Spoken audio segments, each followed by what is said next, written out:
Hola, un saludo para cada uno de ustedes. Bienvenidos nuevamente al curso de Química con el profe DH. El día de hoy vamos a arrancar un nuevo capítulo. En este caso nos vamos a dedicar a la parte de mediciones.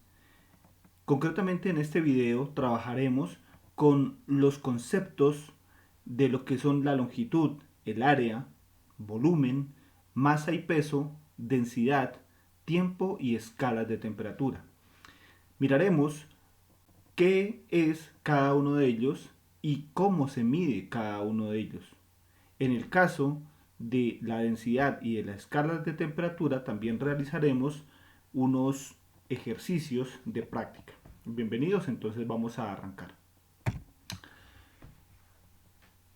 ¿Para qué las mediciones? Resulta que cuando nosotros hablamos del método científico, decimos que en el método científico tenemos que desarrollar una parte experimental.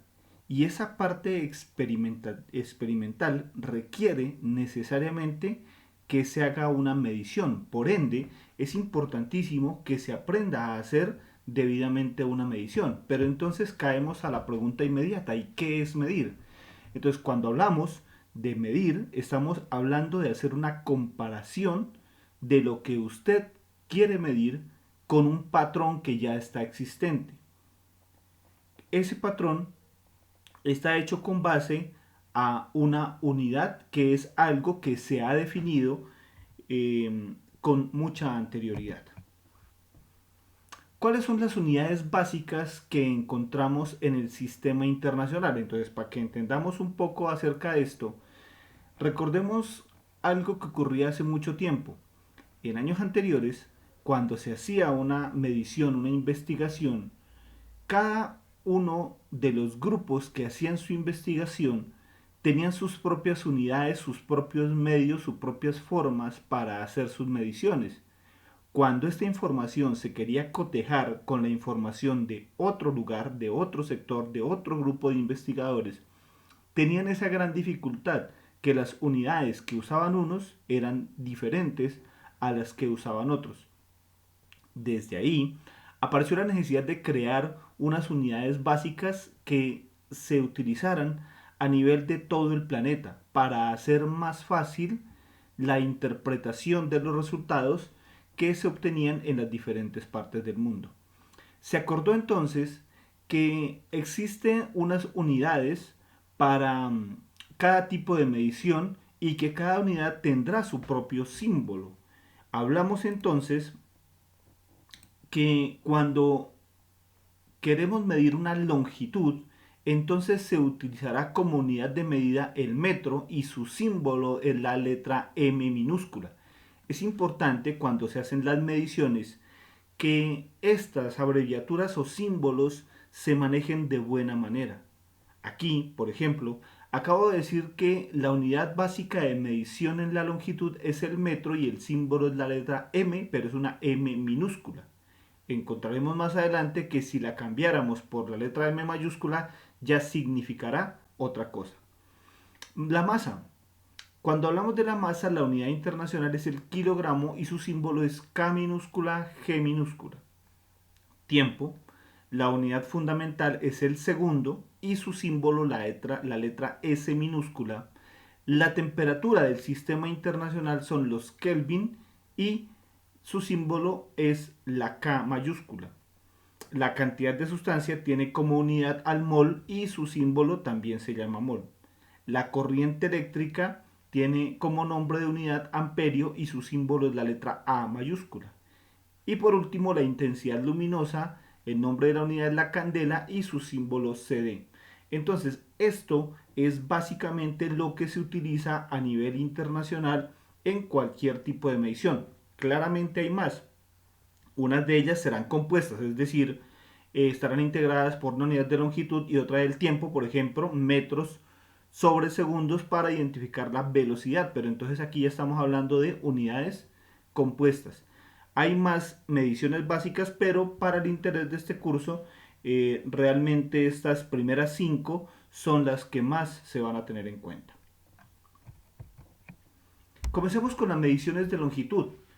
Miremos cómo es el concepto de longitud. Entonces, cuando hablamos de longitud, decimos que la longitud es un concepto métrico, es decir, de medición, que permite establecer la dimensión lineal entre dos puntos. ¿Cuánta dimensión hay entre este lugar donde empieza este objeto hasta acá donde el mismo termina? Entonces la longitud será todo este espacio lineal, la dimensión lineal. En el ejemplo se ha colocado un lápiz al cual pues se ha establecido que tiene un largo de 15 centímetros y para ello se ha utilizado esta cinta métrica que nos sirve como sujeto de comparación. ¿Qué equipos, qué materiales podemos utilizar para hacer una medición de longitud? Uno muy común entre nosotros, el flexómetro. El flexómetro pues no es más que una cinta métrica regularmente metálica que se la coloca apoyándose en este pequeño brazo que tiene sobre la superficie y se extiende hasta el final del mismo. Ahí podemos obtener entonces una longitud.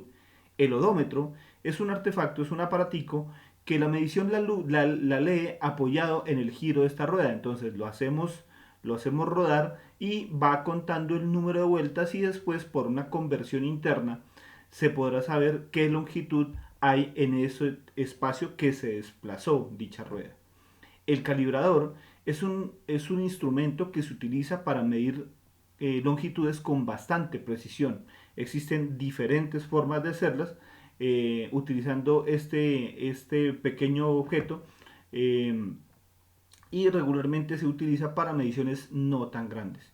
Y en objetos más avanzados tenemos el telémetro, que lo que hace es emitir unas ondas que van hasta el objeto donde quiere hacerse la medición y ellas rebotan y regresan a un sensor y con eso él puede interpretar cuál es la longitud que existe. Es decir, aquí no tenemos que hacer un desplazamiento físico para poder hacer la medición como tal.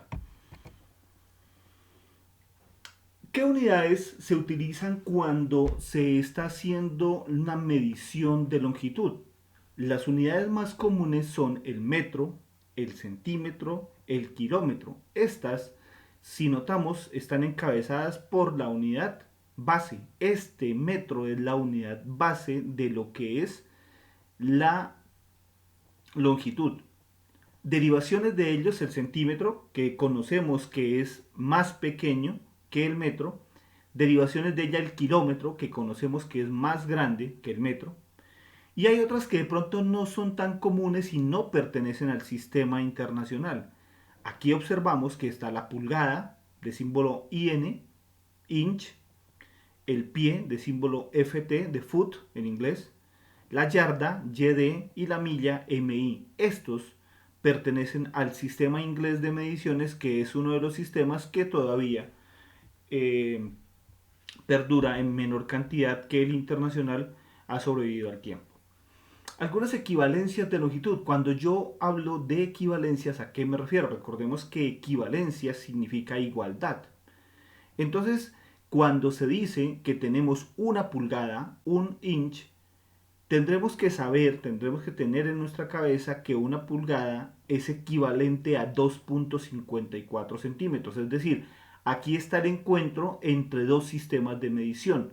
El sistema inglés con una derivación del sistema internacional. Una pulgada igual a 2,54 centímetros. Un pie igual a 30.48 centímetros. Una yarda igual a 0,9144 metros. Otra yarda igual a 36 inch o pulgadas. Y una milla igual a 1,609 kilómetros. Bien, entonces aquí están algunas unidades y algunas equivalencias que son importantes tenerlas en cuenta. Cuando utilizamos la longitud, nosotros podemos hacer unas derivaciones de esa longitud para hallar otras magnitudes. Por ejemplo, podemos hallar un área. Tenemos un lote, por ejemplo, y ese lote tiene un largo y tiene un ancho. Entonces, cuando se hace la medición de ese largo y de ese ancho, entonces podremos hallar lo que se le conoce con el nombre de un área. Por otro lado, si tenemos un largo, tenemos tenemos un largo, tenemos un ancho y tenemos un alto, entonces ya estaremos formando un objeto al cual se le puede medir un volumen. Entonces, esta longitud nos permite hacer algunas mediciones derivadas, como es el área y cómo es el volumen. Bien, vamos a mirar un poco con más detalle cómo se hacen los cálculos de área y de volumen para algunos objetos geométricos con una geometría definida, a partir de los conceptos de longitud. Comencemos con el área. Si se tiene un objeto cuadrado o rectangular, se puede hablar que se le puede medir el área simplemente diciendo que el área es igual al largo por el ancho. Es decir, si nosotros multiplicamos 8 centímetros por 4 centímetros, como mostramos aquí, entonces se puede sacar el área de este rectángulo, área del rectángulo. 8 centímetros por 4 centímetros. Entonces, ¿cómo se opera esto? Se hace la multiplicación 8 por 4, 32. ¿Y qué pasa con las unidades? Para poder identificar que estas son unidades de área y no de longitud, entonces tenemos que observar que aquí la unidad ya queda elevada al cuadrado. ¿De dónde sale? De multiplicar centímetros por centímetros. Centímetros por centímetros, centímetros al cuadrado. Entonces aquí hemos obtenido ya cuánto tiene de área este pequeño rectángulo que tengo dibujado acá. Miremos cómo es el cuento del volumen en un caso de un cubo. Notamos que es un cubo, ¿por qué? Porque tiene el mismo largo, el mismo ancho y el mismo alto. En este caso, entonces decimos que el volumen del cubo es largo por ancho por alto. Y lo que nos dará aquí entonces es un volumen. ¿Cómo se opera? Se multiplica 10 por 10 queda 100 y 100 por 10 queda 1000. Entonces ya tenemos que la unidad es 1000, perdón, la magnitud es 1000. ¿Y cómo quedan las unidades? Centímetros por centímetros es igual a centímetros cuadrados por centímetros es igual a centímetros cúbicos. Entonces, de esa manera es como podemos hallar el volumen de este objeto. Es decir, que algo que mida 10 de largo, 10 de ancho y 10 de alto, le caben 1000 centímetros cúbicos, pues que muy seguramente ustedes saben es igual a un litro. De la misma manera como se hizo el ensayo para el rectángulo y el cubo, entonces también lo podríamos hacer para otras figuras. Aquí tenemos, por ejemplo, que esta base, esta parte de abajo, sería la base de un paralelepípedo, que es el nombre de esta figura que está aquí en 3 dimensiones. Pero entonces si solamente miramos el área de la base, pues miramos que esto es un rectángulo, lo que tenemos dibujado aquí en la parte de abajo, en la base, en el piso de la figura. Entonces sencillamente será largo por ancho y ya como tal para el paralelepípedo completo, es decir, considerando su alto también, entonces será largo por ancho por alto. Como pueden notar, tanto para el cubo como para el paralelepípedo, tanto la unidad de área como la de volumen es exactamente la misma. Cuando hablamos de un cilindro, entonces el área que ocupará ese cilindro, es decir, que ocupará la base de ese cilindro, se podrá sacar multiplicando pi por el radio al cuadrado, teniendo en cuenta que el radio será la distancia que hay desde el centro de esa circunferencia hasta la parte final de la misma. Por otro lado, entonces, si queremos calcular el volumen, lo que tenemos que decir aquí es que el volumen será igual a pi por el radio al cuadrado por la altura. ¿Y qué es la altura? Entonces es la distancia que hay entre el punto donde inicia el cilindro hasta donde termina. Bien, si miramos, hacemos el ejercicio para el cono, si se hace el ejercicio para el cono, entonces en el cono la base será pi por radio al cuadrado. Mientras que en el cono, entonces aquí decimos que es pi por radio al cuadrado por altura sobre 3. Bien, y por último tenemos el volumen de la esfera, que es pi, 4pi por radio al cuadrado sobre 3. Entonces, de esta manera podríamos sacar los volúmenes y las áreas de diferentes objetos, pero que necesariamente tienen que cumplir con esa geometría. Entonces, en el anterior ejercicio consideramos otro de las mediciones relevantes en el estudio de la química, que es el volumen. El volumen entonces los vamos a medir en unidades como son el litro, que es la unidad base del volumen, recordando que el volumen es el espacio que ocupa un cuerpo. Entonces, el litro es la unidad base. A partir de ella se van a derivar las demás. El centímetro cúbico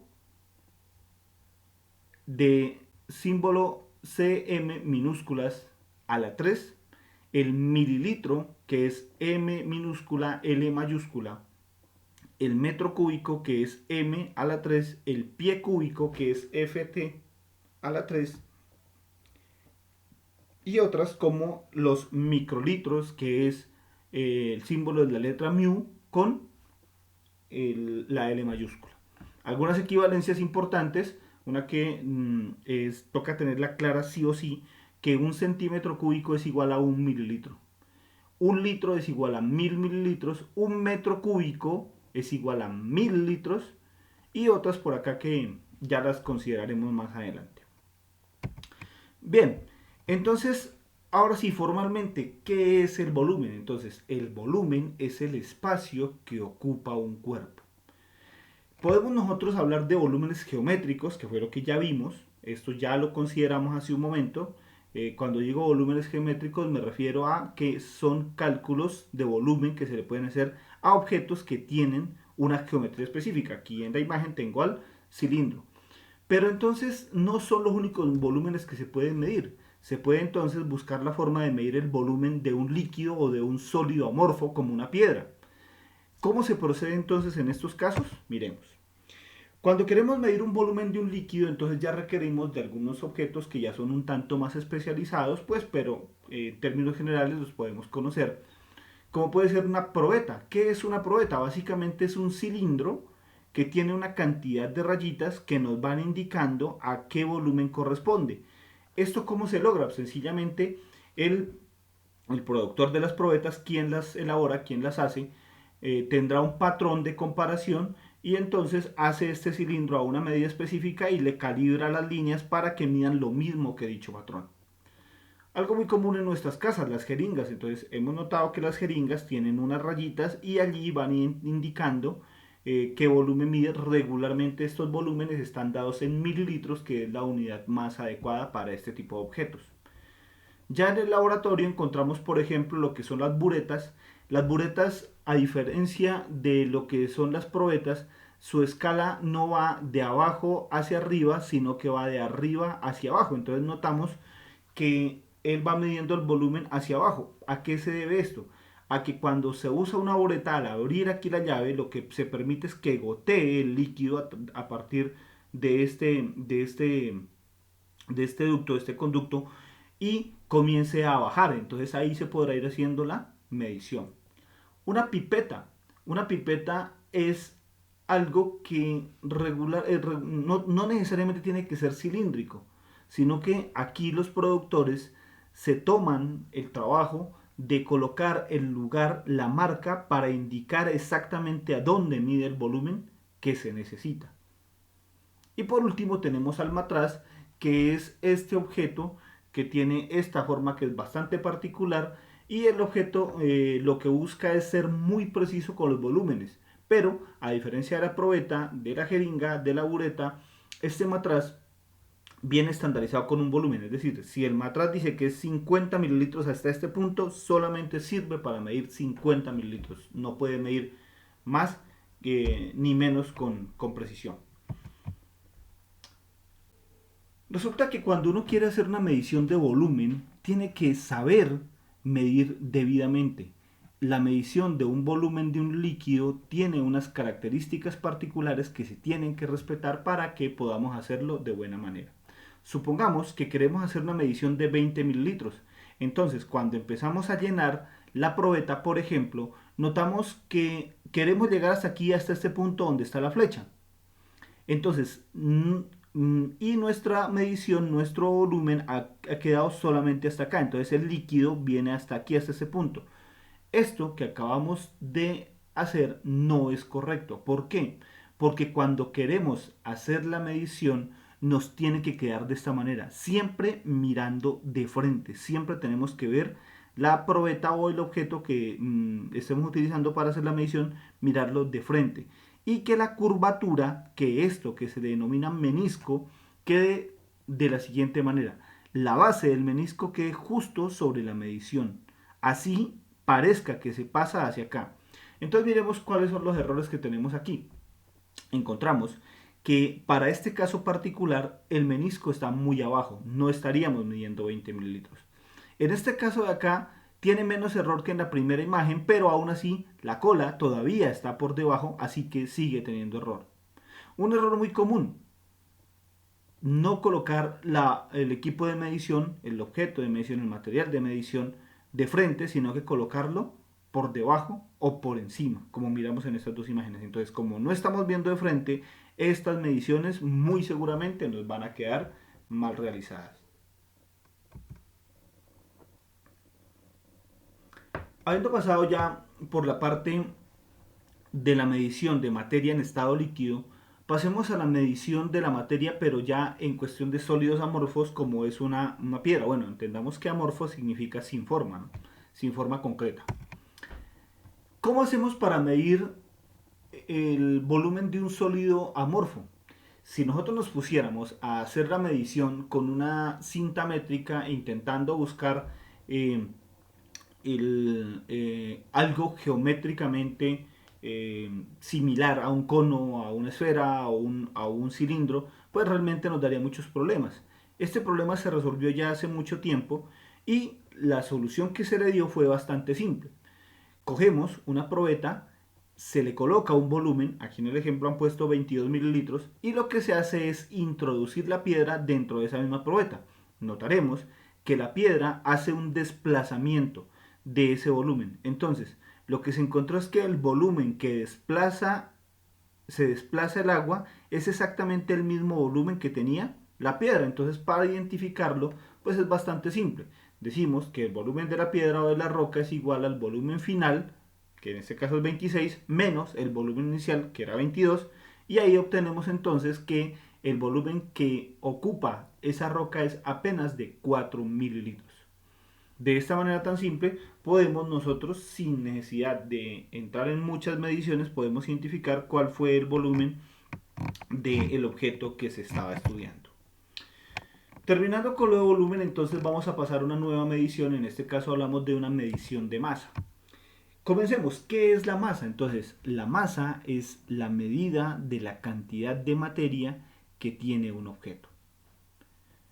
Entonces nosotros por allá habíamos encontrado que masa y peso. Entonces esos términos a ratos se tienden a confundir, pero ¿son lo mismo?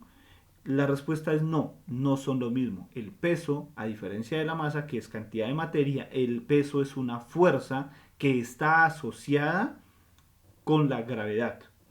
Miremos este ejemplo. Aquí tenemos esta figura. Vamos a suponer que es una persona y esa persona pesa 80 kilogramos. Entonces, esta sería la masa. Pero, ¿cuál sería su peso aquí en la Tierra? Si nosotros hacemos la estimación del peso, encontraríamos que el peso es de 784 newton. Miremos cómo se llega a esto. Para poder entenderlo, tenemos que saber que nuestro planeta tiene una fuerza de atracción. Es decir, si un cuerpo se encuentra por aquí, en las cercanías del espacio, esta gran masa que tiene este planeta atrae con una fuerza al objeto que está circundante. Si el objeto pesa mucho, la atracción es más fuerte. Si el objeto es grande, pero pesa menos, entonces la atracción es más débil. ¿Qué significa esto? Que hay una atracción que va a hacer que los dos se tiendan a acercar con una aceleración particular. Entonces, si tomamos eso como el caso de la Tierra y de la Luna, encontramos que la aceleración con la que la Tierra atrae los objetos o los fija a ella, como ocurre con nosotros los seres humanos, o con cualquier objeto, es de 9.8 metros por segundo cuadrado. Mientras que la de la Luna es apenas de 1,62 metros sobre segundo al cuadrado. Significa eso que la Tierra atrae 6 veces con más fuerza los objetos que lo que hace la Luna. Entonces, si nosotros cogemos y determinamos la cantidad de materia, es decir, la masa aquí en el planeta Tierra, encontraremos que la masa es de 80 kilogramos. Y si llevamos a este personaje de aquí a allá, allá su masa también sigue siendo 80 kilogramos, asumiendo que él no pierde ningún tipo de, no pierde átomos en el viaje. Pero ¿qué ocurre con el peso? Resulta que el peso está dado por la multiplicación entre la masa y la aceleración. Entonces, si es para el caso de la Tierra, la masa es 80 kilogramos y la aceleración es 9.8 metros sobre segundo cuadrado. Entonces decimos que el peso de este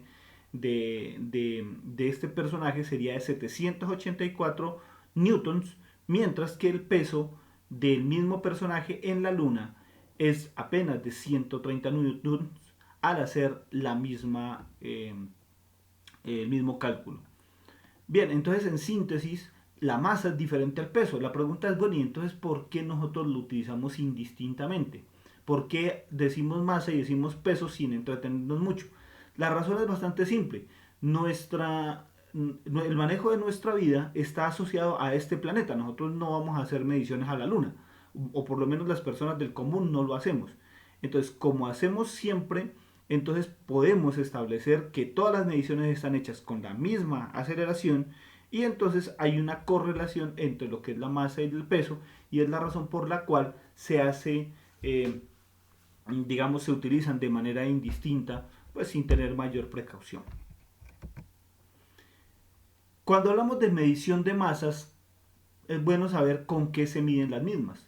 Entonces podemos utilizar un dinamómetro, que realmente es algo que estima el peso, pues, pero lo utilizan para hacer mediciones eh, que las ponen en unidades de masa. Entonces, estos dinamómetros los vemos en este ejemplo. Hay otros como los que utilizan, por ejemplo, en las famas, en los lugares donde venden carne, eh, en los mercados.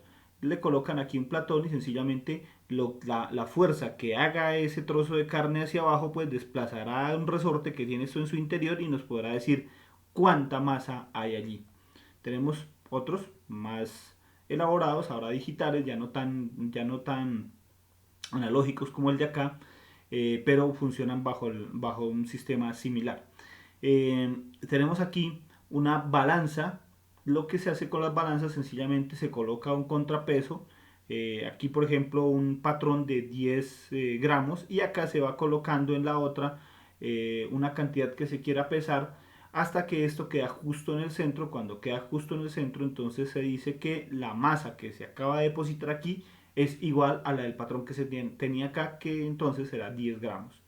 Una balanza, en este caso una balanza de brazo, colocamos el objeto aquí en la parte de encima y comenzamos a mover estas pesas hacia acá, y encontramos un punto donde el brazo de la balanza se quede justo en el centro. Entonces lo que marquen estas tres pesas es equivalente al peso que se tiene aquí, o la masa que se tiene aquí en el objeto que se esté deseando cuantificar. Por último, y ya pensando en algo mucho más avanzado, las balanzas de tipo electrónico. Existen de muchos tipos, de muchas capacidades. Balanzas que pueden pesar tranquilamente un camión o objetos mucho más grandes, y otras que son de laboratorio, que van a medir mmm, cosas de menor peso que un gránulo, que un pequeño gránulo de sal o de azúcar, cosas tan livianas o tan poco pesadas, mejor, como esas. Las unidades de masa y sus símbolos. La unidad base son los gramos, y a partir de ella vendrán entonces las derivaciones como los kilogramos, eh, los miligramos, que son también comunes, y otros del sistema inglés como son las libras, las onzas o las toneladas. Entonces aquí tenemos las equivalencias. Una tonelada con T minúscula es igual a 1000 kilogramos, una onza o Z es 28,35 gramos, una libra es igual a 453,6 gramos. Muy diferente a lo que mucha gente cree, que una libra es igual a 500 gramos. No, es realmente igual a 453,6 gramos, una arroba que es igual a 25 libras y un kilogramo que es igual a 1000 gramos. Aquí entonces vamos a ver cómo se hace experimentalmente una medición de una masa cuando nosotros queremos tomarla de buena manera. Se tiene la balanza, en este caso tenemos una balanza digital que es capaz de medir con dos decimales. Se coloca la balanza en un lugar que sea plano, que esté estable, que no vaya a estar inclinada hacia algún lado para que no tengamos problema, y le hundimos el botón 0, que regularmente aquí en la imagen lo tenemos aquí en este sector, para que ella quede totalmente en cero. Posteriormente vamos a colocarle el recipiente en la parte de encima y vamos a notar que ella hace un cambio y ese cambio no nos interesa establecerlo. ¿Por qué? Porque lo que estaremos pesando en ese caso será ¿qué? Será este material que tenemos aquí, esta cápsula, así se llama, cápsula de porcelana. Entonces eso no es lo que nos interesa pesar. Nos interesa pesar es un polvillo que tenemos aquí. Entonces volvemos y le damos el botón 0. Ese 0 nos va a hacer que el equipo elimine esa medición que tenemos acá, es decir, que la suprima. Ahora sí, comenzamos a echar lo que queremos pesar y cuando terminemos de echarlo, entonces podemos registrar cuánto nos dio. En este caso nos está marcando un valor de 10 gramos que será equivalente a lo que hemos adicionado aquí de este polvillo de color café y entonces esa es la masa que estábamos buscando. Es un proceso bastante simple, pero es bueno que se lo tenga en cuenta. Como fruto de dos unidades tenemos lo que es la densidad. Entonces, ¿la densidad de dónde sale? La densidad sale de la estimación de la masa y de la estimación del volumen. Entonces, vamos a meternos en este cuento de lo que es la densidad. Entonces, la densidad es una propiedad de la materia que indica la relación que existe entre la masa de un cuerpo respecto a su volumen. Miremos estos tres objetos. Tenemos una pequeña bolita de poliestireno expandido. Acá le decimos icopor, sé que esto cambia con los países. Eh, esta bolita sabemos que es muy liviana. Tenemos una pequeña esfera, esta vez hecha con vidrio, y tenemos otra esfera hecha con metal. Si notamos, las esferas son del mismo tamaño, pero nuestra experiencia nos dice que la de poliestireno expandido es mucho más liviana que la de vidrio y a su vez la de vidrio es mucho más liviana que la de metal. Entonces, miremos lo que pasa allí. Si revisamos eso, decimos que esta es más liviana que esta y esta es más liviana que esta, pero si evaluamos el volumen, es decir, el espacio que ocupan, si son exactamente iguales, entonces el volumen será el mismo en los tres casos. Entonces, ojo, tenemos objetos que ocupan el mismo espacio pero tienen pesos diferentes. Entonces, de allí sale el concepto de densidad. Entonces, la densidad es la relación que hay entre la masa y el volumen. La relación que hay entre la masa y el volumen de un objeto. Si la relación da como resultado un número grande, es decir, si usted coge y divide la masa entre el volumen y da un volumen grande, entonces decimos que el cuerpo es mucho más denso. De estos tres, el que tiene mayor masa es el objeto hecho en hierro. Por ende, si se opera la masa, se la divide entre el volumen, entonces dará una densidad mucho mayor que esta y hará mucho mayor que esta. Entonces, si tiene el mismo volumen, pero pesa más, entonces podemos concluir que es mucho más denso. En ese orden de ideas, el metal es más denso que el vidrio y el vidrio a su vez es más denso que el poliestireno expandido. Aquí un cálculo pues para que podamos interpretar de mejor manera. Miremos el caso de esto. Tenemos una solución, tenemos un líquido y procedemos a pesarlo. Se encuentra que la masa de ese líquido, lo que ese líquido tiene como masa es igual a 1000 gramos.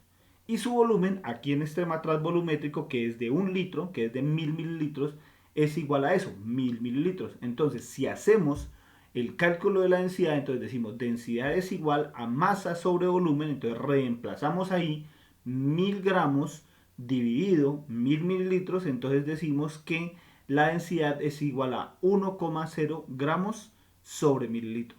Esa sería la densidad. Si nosotros miramos el ejemplo que se tiene acá, encontramos que los mismos 1000 mililitros pesan ahora 1500 gramos, es decir, es otro material, pero este es un material que es mucho más pesado. Al hacer la operación, encontramos que masa 1500 gramos, volumen 1000 mililitros, entonces decimos que la densidad es 1,5 gramos sobre cada mililitro. Entonces, el mismo volumen, este pesa más, por ende, este líquido aquí es más denso que este líquido de acá. Entonces, de esta manera podemos hacer el cálculo de de la densidad de cualquier objeto. Cuando hablamos de densidad, de aquí pueden derivarse otros cálculos. Por ejemplo, le pueden colocar un ejercicio que diga calcular la masa de un líquido, pero ojo, aquí ya no le pidieron la densidad, le pidieron fue una masa de un líquido. ¿Cómo se procede en este caso? Como le pidieron la masa de un líquido, le van a dar la densidad y le van a dar y un volumen. Con la ayuda de esta densidad y de este volumen se puede hacer el cálculo de la masa utilizando la misma fórmula. Miremos cómo. Decíamos que la fórmula es densidad igual a masa sobre volumen. ¿Qué es lo que nos están pidiendo? Nos están pidiendo la masa. Entonces tenemos que dejarla sola. Y para eso lo que hacemos entonces es coger y quitar el volumen de aquí que nos está impidiendo hacer debidamente el cálculo. Dice una regla de las matemáticas básicas que lo que está dividiendo pasa al otro lado de una igualdad a multiplicar. ¿Cómo nos queda entonces esto? Que densidad por volumen es igual a masa. Ahora, como ya tenemos la unidad que nos están pidiendo, podemos proceder al cálculo utilizando los datos que nos dieron acá. Entonces nos dicen calcular la masa de un líquido que tiene una densidad de 0,88 gramos sobre mililitro. Entonces aquí está la densidad, ya la hemos apuntado, y acá tiene el volumen y un volumen de 500 mililitros. Entonces cogemos esta fórmula y hacemos el reemplazo. Entonces densidad 0,88 gramos sobre mililitro por volumen 500 mililitros. Decimos entonces que la masa de dicho cuerpo es de 440 gramos. Entonces, ¿qué es esto? Es un cálculo de masa a partir del volumen y de la densidad. Pero no es el único cálculo que se puede hacer, tenemos este otro. En este caso, ya no nos están pidiendo la masa, sino el volumen. Miremos entonces cómo se hace ese cálculo. El ejercicio dice, calcular el volumen de un líquido que tiene una densidad de 1,44 gramos sobre mililitro y una masa de 800 gramos. Miremos cómo queda. Cuando hablamos entonces de cálculo de volumen, tenemos que necesariamente hacer que este quede en la parte de arriba, no como denominador, sino como numerador en la parte de arriba, pero también que quede solo. Para eso necesitamos dos movimientos. Primero, pasar este volumen de aquí donde estaba, lo vamos a pasar de dividir al otro lado a multiplicar. Nos queda entonces de esta manera. Densidad por volumen es igual a masa. Pero notemos que está con la densidad ahora y necesitamos que quede solo, entonces tenemos que quitarnos a esa densidad de encima. Tenemos que hacer lo que está multiplicando, pasa al otro lado a dividir. Entonces lo que hicieron básicamente fue cambiarse de puesto, el volumen subió y la densidad bajó. Aquí tenemos la fórmula que nos va a servir para calcular el volumen. Entonces vamos al reemplazo, volumen será igual a la masa, ¿cuánto? 800 gramos dividido la densidad 1,44 gramos sobre mililitro, entonces encontramos que el volumen es 555,56 mililitros. De esa manera hemos hecho el volumen, el cálculo del volumen de un líquido a partir de la masa y de la densidad. Entonces, con esta misma fórmula aprendimos a calcular una masa, a calcular volumen o a calcular una densidad dependiendo de las necesidades. Avanzamos entonces, vamos a las mediciones de tiempo. ¿Qué es el tiempo? El tiempo es una magnitud física con la que se mide la duración o la separación de acontecimientos.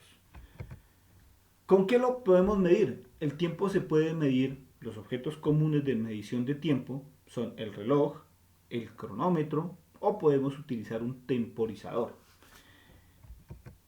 Las unidades que tenemos para el tiempo, la unidad base es el segundo de símbolo S minúscula, pero también son comunes los minutos, M y N, las horas, H, el día, que se simboliza con la letra D minúscula, y el año con la letra A minúscula. Las equivalencias: un minuto 60 segundos, una hora 60 minutos, un día 24 horas, un año 365 días y una pues un tanto más menos conocida, mejor, 1000 milisegundos igual a un segundo. Listo, y terminando entonces con esto, vamos a lo que son las mediciones de temperatura. Comencemos diciendo que la temperatura es una magnitud que indica la cantidad de calor medible mediante un termómetro. ¿Cómo es esto? Entonces, cuando nosotros hablamos de temperatura, lo que estamos midiendo de manera indirecta es la cantidad de calor que tiene un cuerpo en su interior. Para eso nosotros utilizamos unas escalas que han sobrevivido. Las tres escalas que han sobrevivido son las escalas de Celsius, también conocida como centígrados, la escala de Kelvin o la escala de Fahrenheit, que son pues las tres que todavía están vigentes.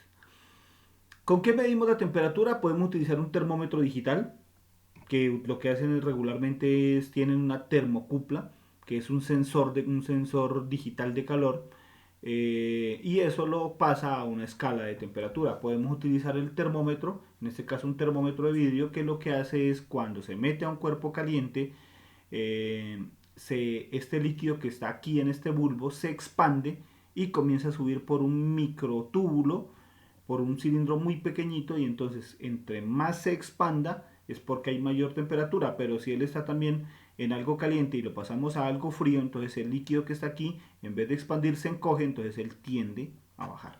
Esa es la forma en cómo funciona un termómetro de vidrio. Y tenemos una termocupla, pues que tiene un funcionamiento muy similar al termómetro digital, también es un sensor eléctrico que nos va a permitir hacer el registro de la temperatura. Como les había dicho, entonces tenemos tres tipos de escalas. Tenemos la escala Celsius, tenemos la escala Kelvin y tenemos la escala Fahrenheit, y las vamos a conocer. Arranquemos por la escala Celsius, que es la que nos va a permitir ubicarnos respecto al cuento de las temperaturas. ¿Cómo la construyeron la escala Celsius? Para ella, la base fue el agua. Sí, se utilizó el agua. ¿Qué se dijo? Dijeron, bueno, cojamos la temperatura de congelación del agua, digamos que es cero, es decir, cuando el agua pasa de estado líquido a estado sólido, decimos que esa temperatura es de 0 grados Celsius.